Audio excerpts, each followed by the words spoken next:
side of the road in Cancun, Mexico. My three sisters, all of us grandmothers, and trying to laugh. I was on my way to research archaeological similarities between our local Indian culture and the Inca Maya Indians. How dull is that? My sisters were there to put a little fun into it. They have a tendency to laugh at everything, which is why they were invited. We zipped through customs and out the lobby, renting a car just large enough for the four of us, one bag and a bikini. We wish. We all laughed about that. We might scare the Mayan Indians out of their graves. Si, senora, the airport valet nodded. I'm almost sure he was answering our conversation when he opened the door to our car and nodded us on our way to town about 20 minutes away. There's always seems to be a lot of head nodding in foreign countries. I was driving. There was some traffic, but not heavy. We were all laughing about the last conversation. I noticed a man walking along the highway, probably not an unusual occurrence, but the next moment, this man we were about to pass turned toward the car and threw something directly at us. It came right in our windshield as I was putting my foot on the brake and halfway ducking. It was a board or a brick, I'm not sure what. I swerved onto the shoulder and jerked to a stop, my vision totally blurred with a cracked windshield in front of me. We all jumped out of the car, shaking and speechless, and not laughing. What happened? Cars driving behind us had also stopped.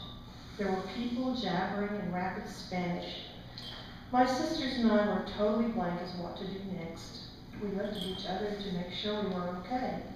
Then someone finally spoke in English and said, "That man ran that way," pointing to the south. Oh, Lordy, what do we do now? The bystander told us that the police would be here soon, or he could take one or two of us back to the airport. We could leave the damaged car here for the tow truck. The four of us decided to wait for the police, stay with our luggage, and deal with the car rental service later. He offered to notify the car rental service for us. We thanked him and waited at the side of the road. The tow truck arrived first, but this wasn't just any run-of-the-mill tow truck. At first, I thought it was a demolition derby contest winner.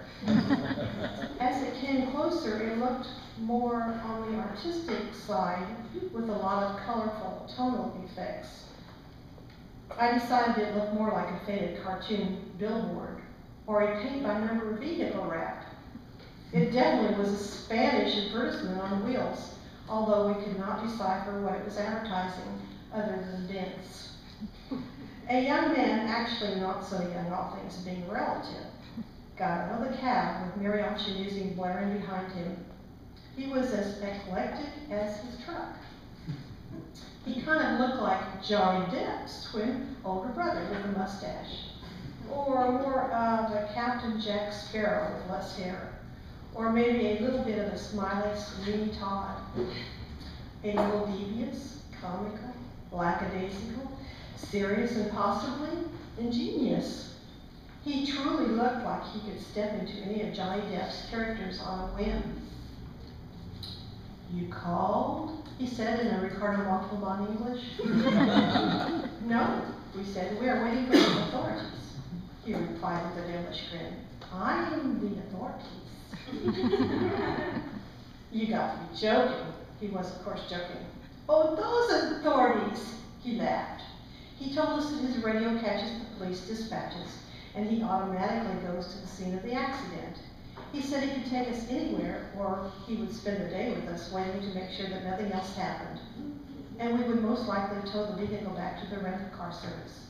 Ah, sort of an ambulance chaser, I thought. "I'm at your disposal," he replied, seemingly apropos. This was comic relief as we looked at his truck. "Does this happen often? Will they go after the man who did it?" We badgered him with questions. "I wish I could say," he said as he appeared to be Willy Wonka on the Mexican underground. All sorts of scenarios popped into my head. "Are you the artist?" pointing to the truck, and realizing for the first time that the bed of the truck was actually a hearse, gutted with a winch protruding from its trunk. "One and the same." he replied with a wide grin. I paint in my free time, which is all the time. I don't get paid much, but everyone knows me, and I never have to buy a meal. I just paint. I paint everything you want: cartoons, portraits, abstracts, landscapes, murals, bodies. I can paint your luggage, anything you want. I was enamored. What are the words painted on the bumper? Ah, the Dichos. From my heart it comes, he said flamboyantly. Si me mueves, me sacas, todo lo que tengo. In English, if you move me, everything I have will fall out. Or if you get me going, you get everything I have. There it was, the whole proverb of the man and his truck, one of which volumes could be written. The police came. The car was replaced with another vehicle. Johnny Depp's twin, the Dichos authority, handed us his card and said he would paint our portraits if we called him. I could imagine 4 gray Mona Lisas painted on a dull gray railroad boxcar in bright neon, traveling across the country for all the world to see. Of course, we would be laughing.